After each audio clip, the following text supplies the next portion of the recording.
Halo, jumpa lagi dengan saya Asafio di channel yang membahas tentang ilmu pengetahuan sosial. Kalian tahu siapa itu Sultan Agung? Itu yang akan kita bahas pada video kali ini. Sultan Agung adalah seorang raja di Mataram pada abad ke-17. Dia memiliki visi yang sangat besar. Visinya itu apa saja sih? Satu, visinya mempersatukan seluruh tanah Jawa. Dua, dia juga berusaha untuk mengusir kekuasaan asing di bumi Nusantara, terkhususnya tentu di Jawa. Pada saat itu di Jawa ini kan ada kerajaan besar tuh, kayak Banten, kemudian Mataram, dan juga Batavia ini sendiri, VOC. Nah, yang paling dianggap berbahaya tentu saja adalah VOC ini, sehingga akhirnya Sultan Agung berpikir bagaimana cara untuk mengusir VOC dari tanah Jawa. Kenapa sih kok Sultan Agung nggak suka dengan keberadaan VOC? Ada 4 alasan utama.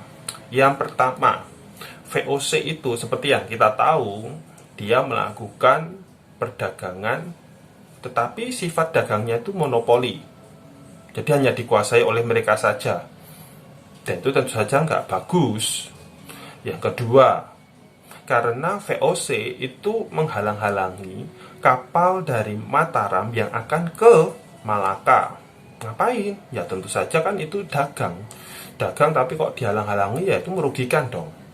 Kemudian yang ketiga, VOC ini juga menolak untuk mengakui kedaulatan Mataram. Bayangkan kalau kita punya kerajaan, kita punya power, tapi tidak dihargai, tidak dianggap oleh orang lain.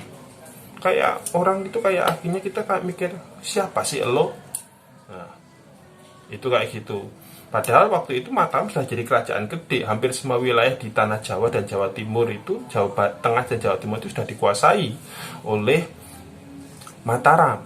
Kemudian faktor yang keempat, keberadaan VOC ini akan menjadi ancaman serius di kemudian hari bagi Pulau Jawa. Kok bisa? Ya kita berpikir logis saja. VOC itu sebelumnya dia hanya dagang, tapi dia akhirnya menyerang wilayah-wilayah kayak di Ambon, dia menguasai rempah-rempah, kemudian dia juga menyerang Jayakarta, mengubah jadi Batavia. Cepat atau lambat ini pasti akan menjadi masalah di kemudian hari. Jadi lebih baik sebelum itu terjadi, lebih baik diusir aja. Nah, penyerangan Sultan Agung ini dilakukan 2 kali. Serangan yang pertama di tahun 1628. Penyerangan itu dipimpin oleh satu Tumenggung Baurekso. Kemudian yang kedua, jadi Tumenggung Baurekso ini adalah pasukan pertama yang sampai di situ. Kemudian nanti ada pasukan gelombang kedua yang itu dipimpin oleh misalnya Tumenggung Suragulagul, kemudian juga oleh Mandurejo, juga oleh Upasanta, dan juga oleh Adipati Ukur. Tetapi ternyata serangan dari Mataram ini gagal untuk menghancurkan VOC atau Batavia. Faktor apa yang menyebabkan serangan ini gagal? Ada beberapa analisis. Yang pertama, jelas itu berkaitan kalah senjata. Ya kita tahulah yang namanya dari Eropa itu dia senapan api, meriam itu tentu lebih banyak dibandingkan dari tanah Jawa sendiri, kerajaan Mataram. Kemudian yang kedua juga karena kurangnya bahan pangan. Kemudian yang ketiga, jarak yang sangat jauh. Yang pernah saya baca, perjalanan dari Mataram ke Batavia ini lewat jalur darat itu membutuhkan waktu hampir 1 bulan jalan kaki seperti itu. Jadi memang itu perjalanan jauh, jadi kayak menguras energi dan mungkin secara psikologi seperti itu.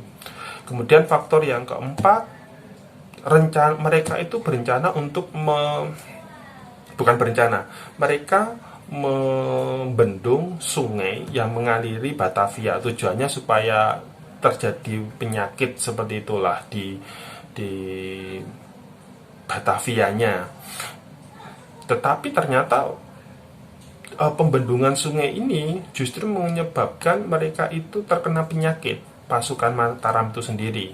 Jadi wabah penyakit menjadi menyebar di sana. Nah, karena terjadi penyerangan yang pertama gagal dan pasukannya sudah ditarik mundur, di tahun 1629 dilakukan lagi penyerangan.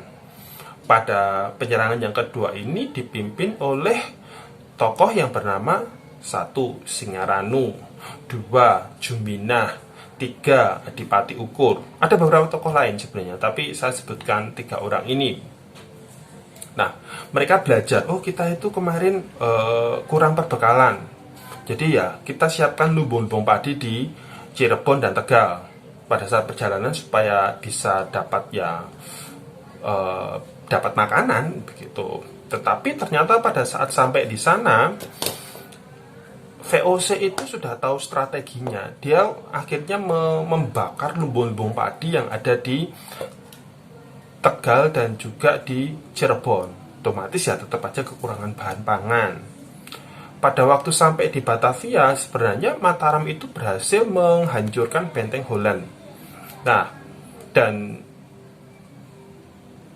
mau menyerang benteng Bommel, tapi ternyata mengalami kegagalan. Ditambah pada saat itu juga mulai ada wabah kolera dan juga wabah malaria. Pada intinya, kembali lagi, penyerangan yang kedua ini mengalami kegagalan. Karena mengalami kegagalan, ya sudah, pasukannya balik. Tapi dari 2 kali serangan ini membuat VOC itu menjadi berpikir, wah, kerajaan Mataram itu ternyata kerajaan yang besar ya. Ini kalau kita konflik dengan mereka itu akan merugikan kita sendiri. Jadi daripada kita konflik, lebih baik kita berdamai aja. Jadi akhirnya dibuat suatu kesepakatan diplomasi. Kesepakatan diplomasi antara Sultan Agung dan VOC ini menghasilkan suatu kesepakatan bahwa VOC itu mengakui eksistensi Mataram dan juga Sultan Agung tentunya. Nah, karena sudah diakui eksistensinya, kemudian Sultan Agung mengizinkan VOC untuk berdagang di pantai utara Jawa. Jadi menurut saya 50-50 seperti itu. Nah, ini adalah perlawanan Sultan Agung. Tapi perlawanan Sultan Agung ini menurut saya itu tidak berhasil mengusir VOC sebenarnya, dan itu hanya untuk kepentingan kerajaannya sendiri. Itu seperti itu. Nah, kalau ada yang ingin ditanyakan, silahkan komen di bawah ini. Nanti akan saya jawab, atau mungkin ada penonton lain yang bisa menjawab pertanyaan kalian. Sampai jumpa.